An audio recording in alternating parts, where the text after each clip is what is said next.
The subject of today's discussion is the Denver Principles.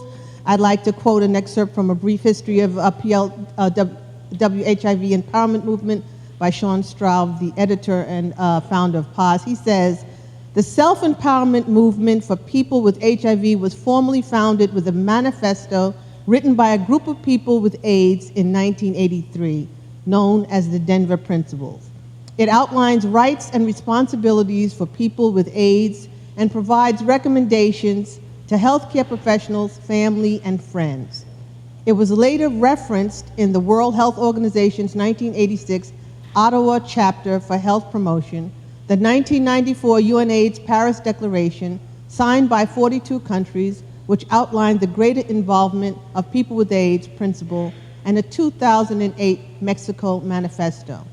The Denver Principles document is historic in its assertion that those who have HIV have a fundamental and inalienable right to participate in the decision-making that would so significantly impact their lives and survival." My name is Donald Powell. I currently serve as Director of Development and Supportive Services for Exponents. For those of you who don't know, Exponents is a 25-year-old organization dedicated to serving the needs and improving the quality of life of individuals impacted by drug addiction, incarceration, and HIV/AIDS. And oftentimes, particularly in communities of color, one of the things that we realize is that those issues are oftentimes interwoven. I'm also an individual who has been living with HIV for 23 years now, and I'm just really, really blessed to be here with these panelists. And so with that, I'm gonna pass it on and let them introduce themselves. Thank you. I'm Dana Diamond, the Director of Education at Exponents. I've been working with Exponents for 15 years and living with HIV for 20 years. Hi, my name is Suki Hernandez. I'm with Village Care, and I've been positive for 23 years. Good afternoon, everyone. My name is Justin Legressi. I was born with HIV in 1983, and in March, it'll be 31 years that I've had the virus for. Could you give us a little bit of history around your advocacy and how the Denver Principles have impacted that process for you?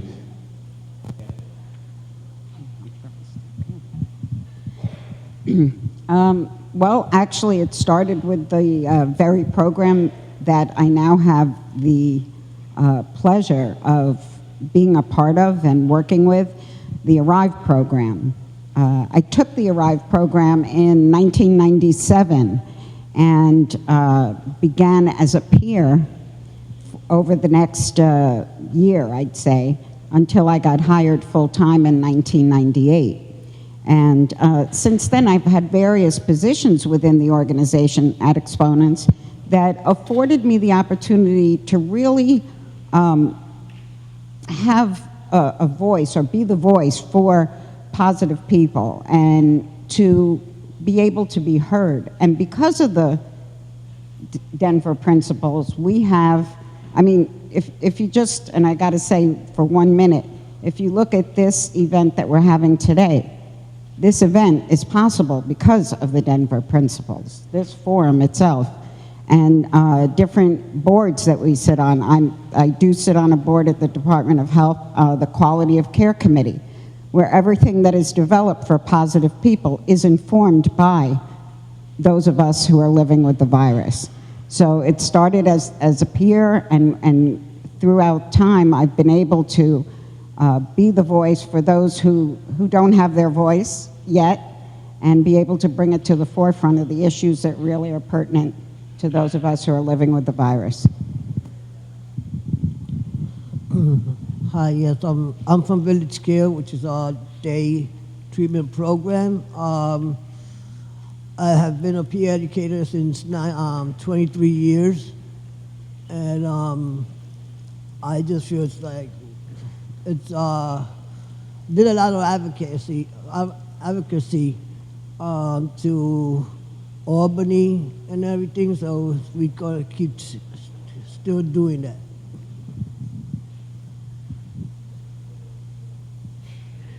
For those of you who don't know, I did not go public right away. I was diagnosed in 94, and I went public in 98 after really witnessing the stigma, the ignorance, the discrimination that had surrounded HIV and AIDS.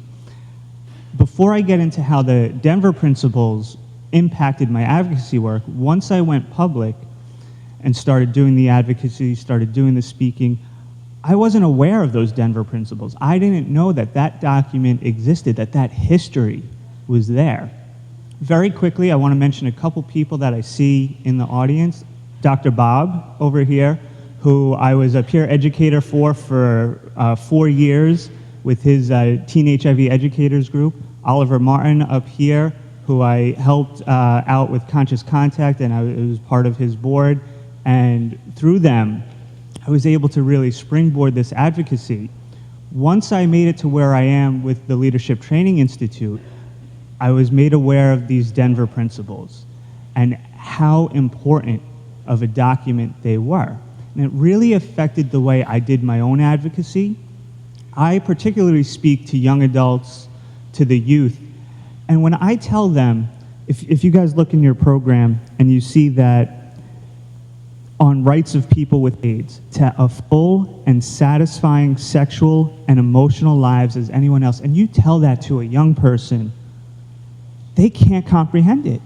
They can't figure out that why someone with HIV would want to have sex or would want to like having sex.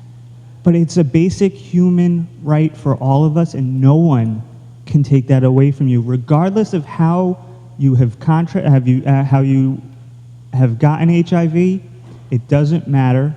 And these guys, all the way back in the early 1980s, put this document together so that we can look back and say, hey, you know, this groundwork was already laid. We know what we need as a person, and we can do this because we're people. We're not victims. We're not patients. We're people with HIV and AIDS. And because of this document, I was able to really change the way I advocated for my peers with HIV and AIDS, to let people know that, yeah, you know, this groundwork was laid. We don't have to reinvent the wheel, and everyone else needs to know that, yeah, we may have HIV. That doesn't make us any less of a person. It doesn't make us any less of needing to have an active, dignified life. And if we want to be intimate with someone, we can be.